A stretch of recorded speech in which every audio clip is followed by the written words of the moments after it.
Hello and good evening viewers, कैसे हैं आप लोग। स्वागत है आपका शेयर बाजार ज्ञान की एक और वीडियो में। और आज की इस वीडियो में हम बात करने वाले हैं तीन चार शेयर्स के बारे में। पहले हम बात करेंगे एचडीएफसी बैंक जो आज 6% टूटा है। उसके बाद में हम बात करेंगे मन्नापुरम फाइनेंस जो कि एक हफ्ते में 18% टूट चुका है। उसके बाद हम चलेंगे आईटीसी के ऊपर में। आईटीसी पे कुछ चर्चा करेंगे, उन्होंने एक नया एक्विजिशन करा है, चार्ट एनालिसिस करेंगे। और एंड में मैं बैंक निफ्टी के ऊपर में भी एक व्यू आपको दूंगा अपने एंड से। तो अगर आप लोग चैनल पे नए हो तो आप चैनल को प्लीज सब्सक्राइब कीजिए ताकि रोज आने वाली वीडियोस आपको लगातार मिलती रहे। शुरुआत करते हैं एचडीएफसी बैंक से। तो देखिए एचडीएफसी बैंक आज के सेशन के अंदर में 6% टूटा है और बैंक निफ्टी ऑल टुगेदर 2% कमजोर हुआ है। उसके पीछे रीजन ही एचडीएफसी और एचडीएफसी बैंक दोनों ही हैं। रिजल्ट्स जो थे कंपनी के कुछ टाइम पहले आए थे और रिजल्ट्स के अंदर में कुछ भी खराब नहीं है, बहुत ही बढ़िया रिजल्ट्स है। अगर आप नेट प्रॉफिट की बात करेंगे तो वो 7,000 करोड़ के ऊपर इन्होंने पोस्ट किया है, पिछले मार्च से काफी ऊपर है। साथ ही साथ में एनपीएस की बात करोगे तो एनपीएस भी इनके घटे हैं, 0.32 से 0.27 गए हैं। सेल्स बड़ी है, फाइनेंसिंग मार्जिन भी ठीक है, सब कुछ ठीक है। तो क्या रीजन है कि एचडीएफसी ट्विंस इतने टूटे हैं? तो देखिए इसके पीछे रीजन रिजल्ट्स नहीं है, इसके पीछे जो रीजन है वो है इनका होने वाला मर्जर। जैसे आपको पता है कि पुरानी खबर है कि एचडीएफसी और एचडीएफसी बैंक दोनों ही मर्ज हो जाएंगे और एक एक कंपनी बन जाएंगे। अब उसमें प्रॉब्लम क्या है? तो देखिए उससे प्रॉब्लम ये हो रही है कि एमएससीआई जो कि मॉर्गन स्टैनली इंडेक्स है, उनका जो लार्ज कैप फंड है उसके अंदर में अभी दोनों ही स्टॉक्स मौजूद है। और ये माना जा रहा था कि जब भी ये दोनों स्टॉक्स मिल जाएंगे तो एमएससीआई वन वन के रेशो के हिसाब से इनको एडजस्ट करेगा। अब वन के रेशो के हिसाब से एडजस्ट करने का मतलब क्या बनता था कि अगर वन के हिसाब से इनको एडजस्ट करता है तो $3 बिलियन इसके अंदर में आने थे। ठीक है, बेसिकली एमएससीआई इंडेक्स क्या है, ऐसे हमारे यहाँ का निफ्टी है वैसे मॉर्गन स्टैनली का अपना इंडेक्स है। जितने बड़े बड़े एफआईआईज है वो उसको फॉलो भी करते हैं। तो जैसे एमएससीआई के अंदर में रीबैलेंसिंग होती है, कोई शेयर्स आते हैं कोई शेयर्स जाते हैं, तो वैसे ही बड़े बड़े एफआईआईज को भी अपना पोर्टफोलियो ऊपर नीचे करना पड़ता है। तो पहले ये माना जा रहा था कि वन के फैक्टर से ये इस मर्जर को लेंगे और ये जो एचडीएफसी का जो नई एंटिटी बनेगी उसको $3 बिलियन के अंदर और पैसा इसमें निवेश हो जाएगा क्योंकि इसका वेल्टेज बढ़ जाएगा। लेकिन अभी खबर ये आ रही है कि एमएससीआई ने कहा है कि हम वन की जगह 0.5 के फैक्टर से इसको एडजस्ट करेंगे। इसका मतलब क्या होता है कि $3 बिलियन आने तो अलग बात, इनके फिलहाल के जो वेल्टेज है उसमें से $200 मिलियन का आउटफ्लो हो जाएगा, यानी कि बिकवाली आएगी और शेयर के अंदर में कमजोरी आएगी क्योंकि यहाँ पे वेल्टेज इनकी कम करी जा रही है, बढ़ाई नहीं जा रही।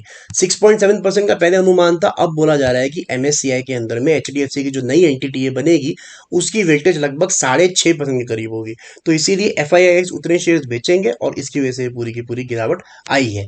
स्टॉक के चार्ट की बात करेंगे तो स्टॉक के चार्ट के अंदर में देखिए एक अच्छा मूव आया है पिछले दिनों के अंदर में, स्पेशली लास्ट 3-4 महीने में स्टॉक 1400 रुपए के लेवल से 1700 रुपए के लेवल तक गया है, लेकिन घूमा गलत तरीके से है।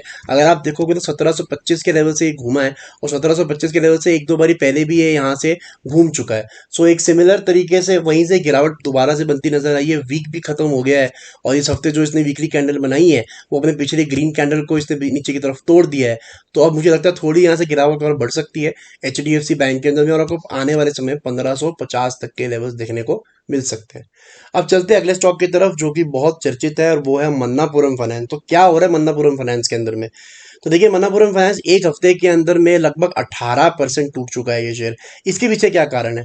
तो देखिए इसके पीछे कारण ये है कि जो ईडी है, ईडी ने कुछ छापे मारे हैं इनके ऑफिस के ऊपर में और इनके जो प्रमोटर हैं उनके सारे के सारे एसेट्स जो हैं वो सील कर दिए हैं।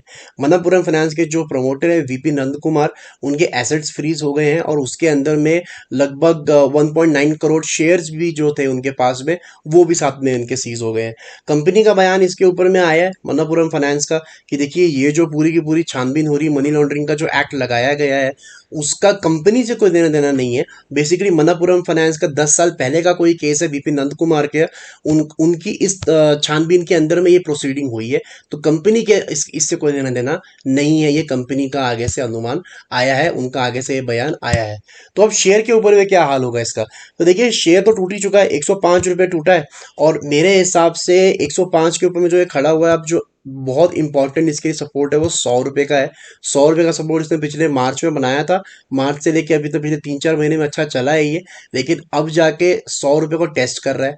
अगर 100 रुपये के नीचे चले जाता है तब अगला लेवल इसके लिए 90 होगा, और 90 के बाद में 80 रुपये का सपोर्ट है। तो बेसिकली 100 रुपये टूटने के बाद में मन्नापुरम फाइनेंस के अंदर में दिक्कतें और बढ़ती हैं। लेना चाहिए? आई वुड से नहीं, बिकॉज अभी बहुत इसके अंदर में न्यूज़ चल रही है, तो जितना इसे दूरी बना के रखें उतना बढ़िया है, उतना सेफ रहेगा। अब चलते हैं अगले शेयर की तरफ, और वो है आईटीसी। तो आईटीसी में नया क्या है? देखिए, आईटीसी आज ग्रीन में बंद हुआ है, जबकि पूरे मार्केट्स की जो है हालत थोड़ी सी खराब थी, specially after the HDFC news came. तो लगभग 1% ऊपर 428.75 पे बंद हुआ है। और इसके अंदर में एक खबर से जोड़ा जा रहा है इसकी तेजी को, जो कि मेरे को नहीं लगता कि सही है। बेसिकली आईटीसी ने स्प्राउट लाइफ के अंदर में कुछ शेयर जो है एक्वायर करे हैं। स्प्राउट लाइफ एक कंपनी है जो कि योगा बार, जिनका ब्रांड है योगा बार, मल्टीग्रेन एनर्जी बार बनाती है, उसकी कंपनी है। और उसके अंदर में इन्होंने हिस्सेदारी बढ़ाई है। आईटीसी का जो हिस्सेदारी है स्प्राउट लाइफ के अंदर वो लगभग 40% के करीब हो चुकी है। ये मुझे ऐसा क्यों लगता है कि ये ज़्यादा इससे रिलेटेड नहीं है खबर, जो तेज़ी है उसके पीछे कारण क्या है?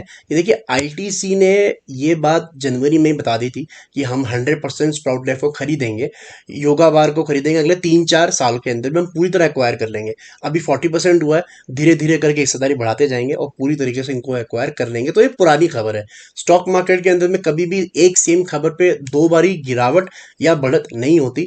तो ये जो आज का जो मोमेंटम आया है आईटीसी में, this is purely technical momentum जो चल रहा है उसका, और स्टॉक अच्छा कर रहा है, 428.75 पे चल रहा है। अब करना क्या चाहिए आईटीसी के अंदर में? तो देखिए, मेरा तो ये मानना है कि जो लोग बने हुए हैं इसके अंदर में वो बढ़िया है, वो बने रहे, लेकिन नए निवेशकों के लिए इन लेवल्स पे आईटीसी को नहीं खरीदना चाहिए। सिंपल टेक्निकल रीजन मैं आपको समझा देता हूँ। मैंने पहले भी कई बार अपनी वीडियोस में बातें बताई हैं कि जब भी जो दो एवरेजेस मैं यूज करता हूँ, 20 और 200 मूविंग एवरेज का गैप, जब भी ये गैप बहुत ज्यादा बड़ा हो जाता है, इसका मतलब ये है कि ट्रेंड मैच्योर हो चुका है। सिमिलर चीज आपको आईटीसी में यहाँ पे दिख रही है, जो 2017 की लेवल्स थे, यहाँ पे भी आप देख सकते हो कि गैप कितना ज्यादा बड़ा हो चुका था और वहां से एक फॉल आया। मैं ये नहीं कह रहा हूँ कि उतना लंबा फॉल आएगा। दूसरी चीज ये है कि जो इसके 20 मूविंग एवरेज है ना, वो इससे काफी नीचे हो चुकी है। हमेशा आपको ये ध्यान में रखना है कि स्टॉक जितना मर्जी ऊपर या नीचे चले जाए, घूम के इसको अपनी 20 मूविंग एवरेज पे आना ही है। सो 20 मूविंग एवरेज और इसके अंदर में अभी लगभग 50 रुपए का फर्क है। तो अगर यहाँ से 20-30 रुपए भी गिर के 400 रुपए भी मिलती है, तो मेरे को इसमें कोई अचंबा नहीं होगा। I think it is a very normal thing. So I think ITC is doing good. जिन लोगों ने खरीदा हुआ है उन लोगों को प्रॉफिट बुकिंग करनी है, तो आप 400 रुपए के ऊपर अपना स्टॉप लॉस लगा के आराम से बैठो। लेकिन अगर आपको नया खरीदना है, इन लेवल्स पे मत खरीदो, क्योंकि रैली ठीक ठाक आ चुकी है। आपको इन लेवल्स पे खरीद के बहुत बड़ा प्रॉफिट होने नहीं वाला है। अब यहाँ पे हम वीडियो को एंड करने से पहले एक बार बैंक निफ्टी को देख लेते हैं, जहाँ पे आज 1000 पॉइंट का गिरावट देखने को मिला है। तो बैंक निफ्टी के अंदर में क्या हो रहा है? तो देखिए, बैंक निफ्टी अपने ऑल टाइम हाई से बहुत करीब था, 44,151, 44,150 का इसका ऑल टाइम हाई है। और इस हफ्ते का जो हाई है वो 43,740 है, यानी कि वहां से लगभग 400 450 पॉइंट नीचे वहां से पलट गया है ये, और वहां से अभी 1000 पॉइंट नीचे और आ गया है। तो अपने ऑल टाइम हाई से तो काफी नीचे आ गया है अभी ये। अब होगा क्या इसके अंदर में? एक चीज अच्छी ये है कि अभी तक बैंक निफ्टी ने अपने पिछले हफ्ते का लो नहीं तोड़ा। पिछले हफ्ते का जो लो था दैट वाज 42,669। इस बारी की जो क्लोजिंग है वो 42,661 पे, यानी कि 400 पॉइंट ऊपर आई है। इंपॉर्टेंट ये है कि अगले हफ्ते भी ये इसको ना तोड़े, बिकॉज अगर इसको यहां से ये तोड़ देता है, 42,669 की नीचे क्लोजिंग देता है नेक्स्ट फ्राइडे को, तब आप ये मान के चलो कि एक और गिरावट के लिए आप रेडी हो, और जो रैली आई थी अब वो फिजल आउट हो चुकी है, बिकॉज सिमिलर लेवल से ये यहाँ पे गिरा है। और अगर यहाँ से ये पलटता है तो this will be A clear case of lower highs, कि एक हाई के बाद में अगला हाई उसके नीचे बनता है, and that is always a bearish signal. तो दोस्तों, ये था मेरा आज का वीडियो। काफी स्टॉक्स के बारे में हमने बात करी। आपको आई होप लॉजिक और लेवल्स जो है वो समझ में आ गए। आपका कोई सवाल है किसी पर्टिकुलर शेयर से लेके, तो आप कमेंट सेक्शन में जरूर डालें। मैं मिलूंगा आपसे अपनी अगली वीडियो में, तब तक आप अपना ख्याल रखें, and all the best guys.